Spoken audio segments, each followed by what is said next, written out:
ပြပြည်သူများခင်ဗျာအခုဆိုလို့ရှိရင်တော့ပြည်ထောင်စုသမ္မတမြန်မာနိုင်ငံတော်သမ္မတဦးမင်းအောင်လှိုင်ဦးဆောင်တဲ့အစစ်မြစ်ကိုယ်စားလှယ်အဖွဲ့အားဆိုလို့ရှိရင်တော့လွန်ပရာဘန်ပြည်ဆိုင်ရာလေဆိပ်ကိုရောက်ရှိလာပြီးဖြစ်ပါတယ်လွန်ပရာဘန်မြို့အားဆိုလို့ရှိရင်တော့လာအိုနိုင်ငံရဲ့မြောက်ဘက်ပိုင်းမှာတည်ရှိနေပြီးတော့ရှေးလာအိုမင်းနေလမ်းဆိုင်ရာမြို့တစ်မြို့လည်းဖြစ်ပါတယ်ဒီနေ့မှာဆိုလို့ရှိရင်နိုင်ငံတော်သမ္မတဦးမင်းအောင်လှိုင်ဦးဆောင်တဲ့အစစ်မြစ်ကိုယ်စားလှယ်အဖွဲ့ဟာလွန်ပရာဘန်ပြည်နန်းတော်ပြတိုက်ကိုတွားရောက်လေ့လာမှာပဲဖြစ်ပါတယ်ဒါပြီးရင်တော့လာအိုရိုးရာဘာစီပွဲတော်အခမ်းအနားကိုတက်ရောက်သွားမှာလည်းဖြစ်ပါတယ်ခင်ဗျာ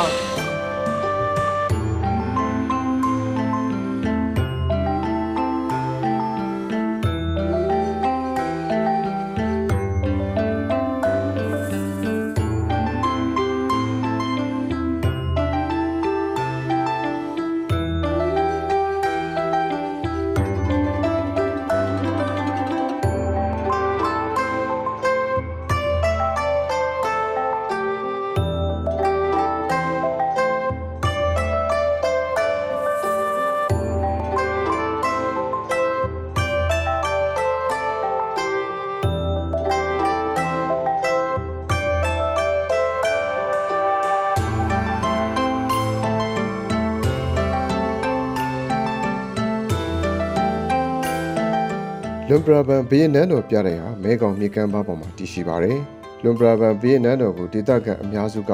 ဟော်ခမ်းနဲ့ဟိုခမ်းဆိုပြီးတော့ခေါ်တွင်ကြပါတယ်။အဆိုပါပြတဲ့ကိုနိုင်ငံရဲ့အမြင့်မြတ်ဆုံးနေရာအဖြစ်ထိန်းသိမ်းထားရှိပါတယ်။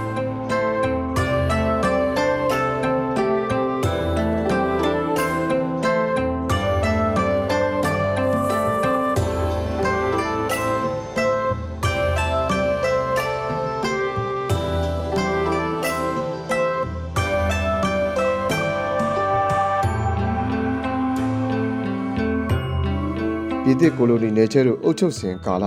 1904ခုနှစ်မှ1909ခုနှစ်အတွင်း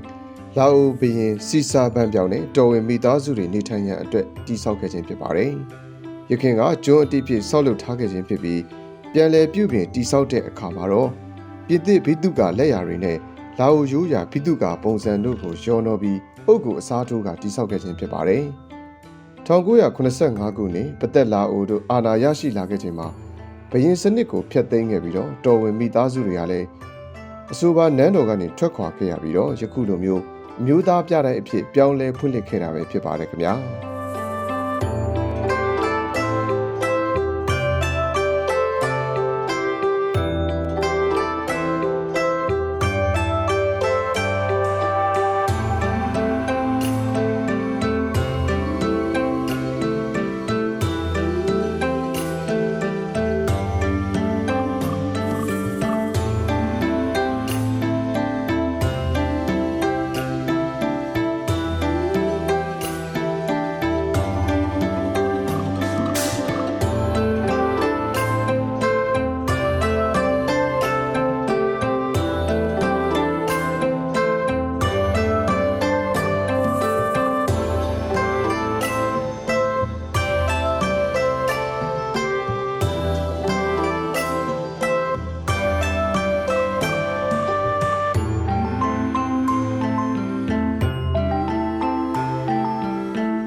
လာအိုနိုင်ငံရဲ့ရိုးရာယဉ်ကျေးမှုဓလေ့တစ်ခုဖြစ်တဲ့ဘာစီပွဲတော်ဟာ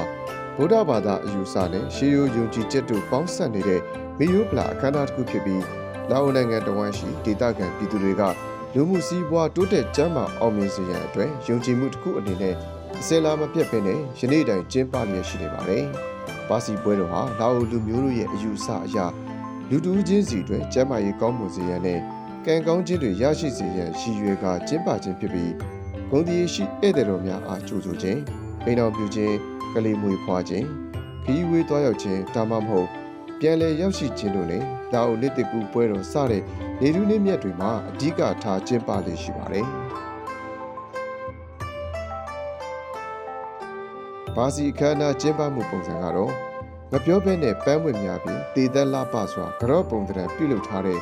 စူတောင်းမင်္ဂလာပန်းစဉ်ဖာခွန်ပေါ်မှာကြက်ကင်ကောက်ညင်မုံတတိဝလံရိုးရာအရက်ဖြူနဲ့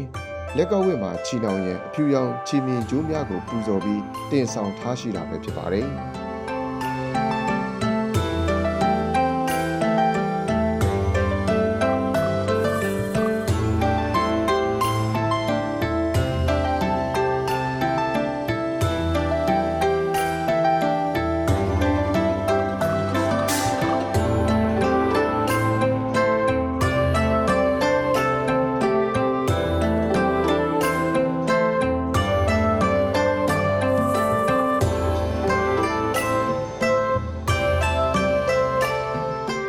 ကံပရမမြို့ကိုတန်တရားကြီးဘယ်လိုကြည့်နေလဲပြောတယ်ကားတယ်ကျွန်တော်တို့ပြောလို့ပါ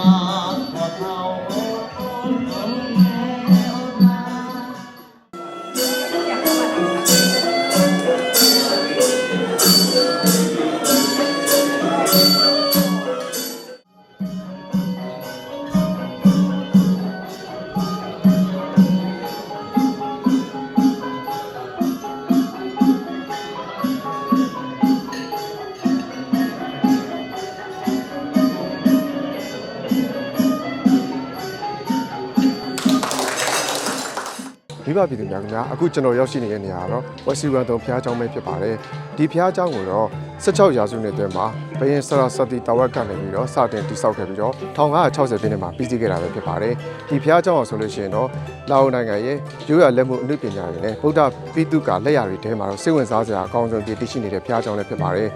ဒါဟာဘာကြောင့်မို့လဲဆိုတော့မှန်စီချေချထားတဲ့သဘာဝတစ်ပင်ပုံကြောက်စီပကြီးကလည်းတင်ကျောင်းတော်ရဲ့အဆောက်အဦခေါင်မိုးဒီဇိုင်းကျောင်းမို့လိုပဲဖြစ်ပါတယ်ခင်ဗျာဒီဒီဇိုင်းတွေကိုကျွန်တော်တို့တွားပြီးလေ့လာကြည့်လိုက်ကြအောင်ခင်ဗျာ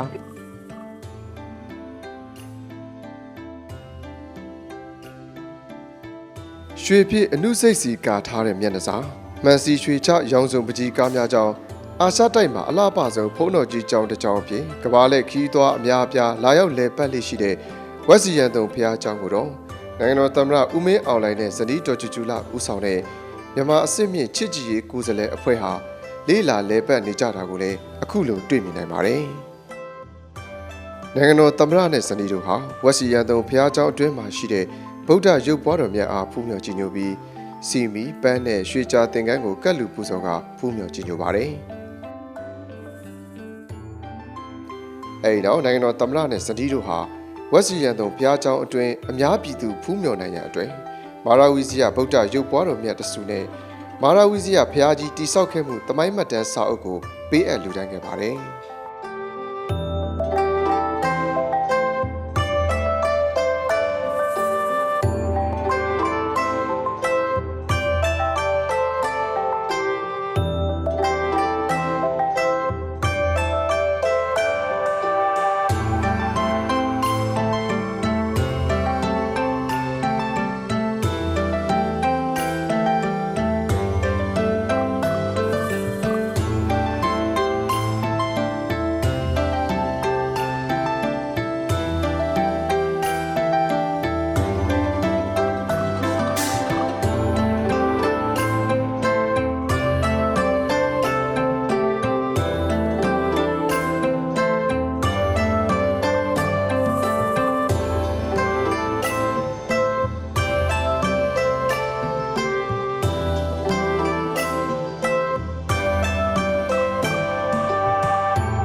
တော်သမ္မတနဲ့ဇနီးလိုက်ပါလာတဲ့အထူးလေယာဉ်ဟာ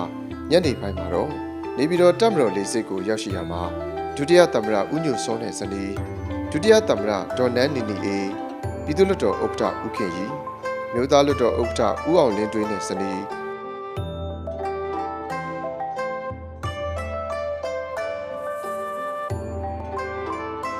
တပ်မတော်ကာကွယ်ရေးဦးစီးချုပ်ဗိုလ်ချုပ်ကြီးရဲဝင်းဦးနဲ့ဇနီးပြည်ထောင်စုဝန်ကြီးများနဲ့ဇနီးများတာဝန်ရှိသူများကလေဆိပ်မှာကြိုးဆိုနှုတ်ဆက်ခဲ့ကြပါတယ်။